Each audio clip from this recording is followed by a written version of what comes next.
Middle east में America और Iran के बीच तनाव लगातार बढ़ रहा है और इसी बीच पाकिस्तान के सेना प्रमुख फील्ड मार्शल असीम मुनीर का अचानक तेहरान पहुंचना कई बड़े सवाल खड़े कर रहा है। मुनीर सोमवार को पाकिस्तान के गृह मंत्री मोहसिन नकवी के साथ ईरान की राजधानी तेहरान पहुंचे। पाकिस्तान की सेना ने इसे क्षेत्रीय शांति और स्थिरता की कोशिश बताया है, लेकिन इस दौरे से ठीक पहले अमेरिकी राष्ट्रपति डोनाल्ड ट्रंप और असीम मुनीर के बीच हुई बातचीत ने इस पूरे घटनाक्रम को और ज्यादा अहम बना दिया है।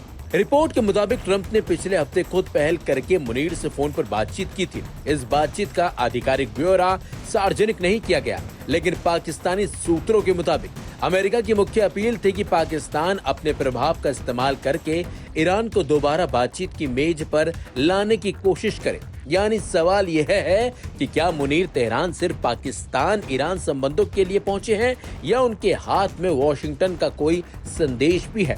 पाकिस्तान पिछले कुछ महीनों से अमेरिका और ईरान के बीच मध्यस्थ की भूमिका निभाने की कोशिश करता रहा है।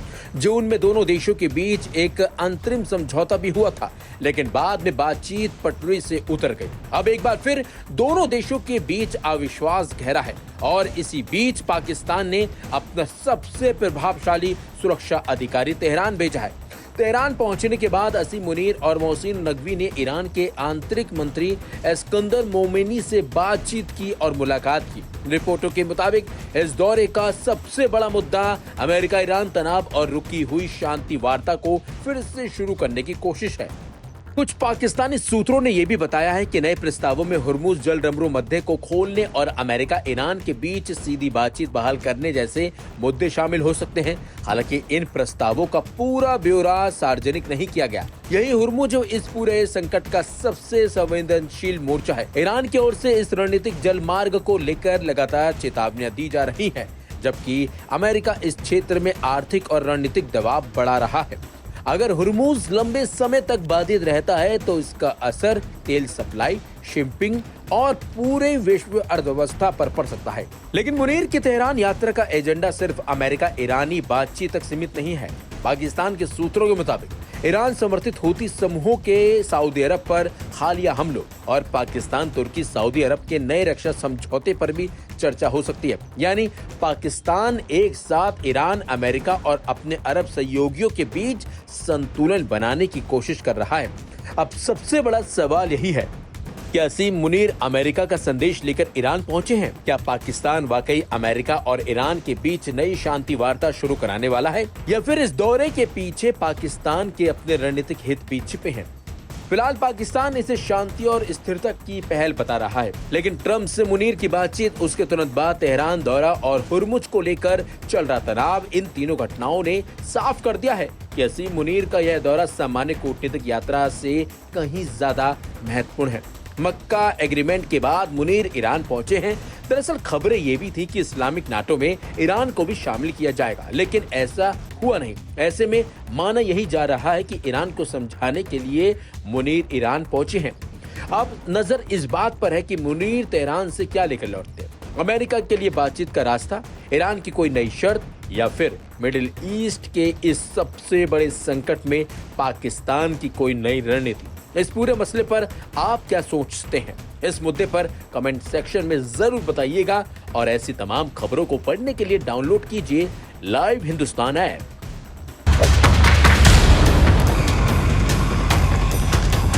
ईरान के मिसाइल और ड्रोन हमलों ने खाड़ी में अमेरिका की सैन्य मशीनरी की सबसे कमजोर नस पर चोट की है। रिपोर्ट्स की माने तो ईरानी हमलों के कारण अमेरिका ने खाड़ी के करीब 15 सैन्य ठिकानों तक अपनी पहुंच और नियंत्रण हमेशा के लिए गंवा दिया। एक पूर्व अमेरिकी 4 स्टार जनरल के आकलन के मुताबिक इन रियर एरिया बेसों पर हुए भीषण नुकसान के बाद अब वाशिंगटन के सामने एक बड़ा धर्म संकट खड़ा हो गया। क्या अरबों डॉलर खर्च करके ईरान के मिसाइल रेंज में मौजूद बेसों को फिर से खड़ा किया जाए या अपनी सेना को पीछे समेट लिया जाए?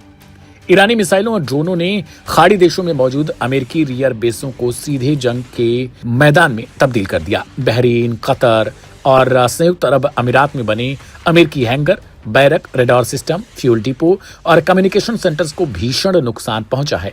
एक्सपर्ट्स की माने तो अमेरिकी सेना अब ईरान पर हमले करने की क्षमता रखती है, लेकिन बेसों तक आसान पहुंच खत्म होने और लॉजिस्टिक्स ठप होने से सैन्य अभियानों की रफ्तार धीमी पड़ गई है। अब वॉशिंगटन के पास 2 ही रास्ते बचे हैं, या तो असुरक्षित बेसों की मरम्मत पर अरबों डॉलर लुटा दे या फिर पूरे रीजन में अपनी सैन्य मौजूदगी का ढांचा बदल दे। ईरानी मिसाइलों के डर से पेंटागन अब एक छोटे और बिखरे हुए सैन्य ढांचे पर विचार कर रहा है। संभावित विकल्पों में पश्चिमी सऊदी अरब, जॉर्डन, इसराइल और दक्षिणी यूरोप को शामिल किया जा रहा है, ताकि अमेरिकी संपत्तियों को ईरानी मिसाइलों की मारक क्षमता से दूर रखा जा सके। हालांकि सेना को पश्चिम की तरफ ले जाना इतना आसान नहीं है। एक तरफ जहां कुवैत और अन्य खाड़ी देशों में अमेरिकी मौजूदगी कम हो सकती है, वहीं बहरीन में नौसैनिक बेसों को बनाए रखना वॉशिंगटन की मजबूरी है। लेकिन इस तरह बेसों का फैलाव अमेरिका का सुरक्षा और लॉजिस्टिक्स का खर्च कई गुना बढ़ा देगा।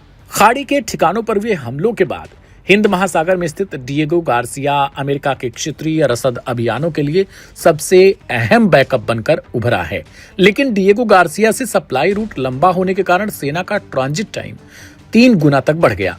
इतनी लंबी दूरी से मिडिल ईस्ट में ऑपरेशन चलाने के लिए अमेरिका को टैंकरों, नौसैनिक जहाजों और रसद के विशाल भंडारों की जरूरत पड़ेगी, जिससे अमेरिकी मिलिट्री लॉजिस्टिक्स का अभूतपूर्व दबाव बनना तय हो जाता है। ईरानी हमलों ने अमेरिका को खाड़ी में अपनी सैन्य मौजूदगी का पूरा गणित बदलने पर अब मजबूर कर दिया है। ऐसे में सवाल उठ रहा है कि ट्रंप शासन आखिर किस तरीके से ईरान से जंग में निपटेगा, या फिर दोबारा से पाकिस्तान के रास्ते वो सीज फायर पर ईरान को लौटाना चाहते हैं। कई रिपोर्ट्स ऐसी भी आ रही है कि ट्रंप और असीम मुनीर के बीच बातचीत हुई है, जिसके बाद असीम मुनीर तेहरान की यात्रा करने वाले हैं और वहां पर ट्रंप का पैगाम देंगे। ऐसे में ईरानी जनता के लिए भी यह बड़ा सवाल खड़ा हो जा रहा है कि आखिर जब बार बार सीज फायर हो रहा है तो फिर युद्ध में वापसी कैसे हो जा रही है। जंग लड़ना है तो जंग को सही तरीके से लड़ा जाए, न कि बार बार सीज फायर फिर जंग, सीज फायर फिर जंग। फिलहाल इस खबर को लेकर आपकी क्या राय है, कमेंट बॉक्स में हमें जरूर लिखें। ढेर सारी खबरों को पढ़ने के लिए डाउनलोड करें लाइव हिंदुस्तान का मोबाइल ऐप।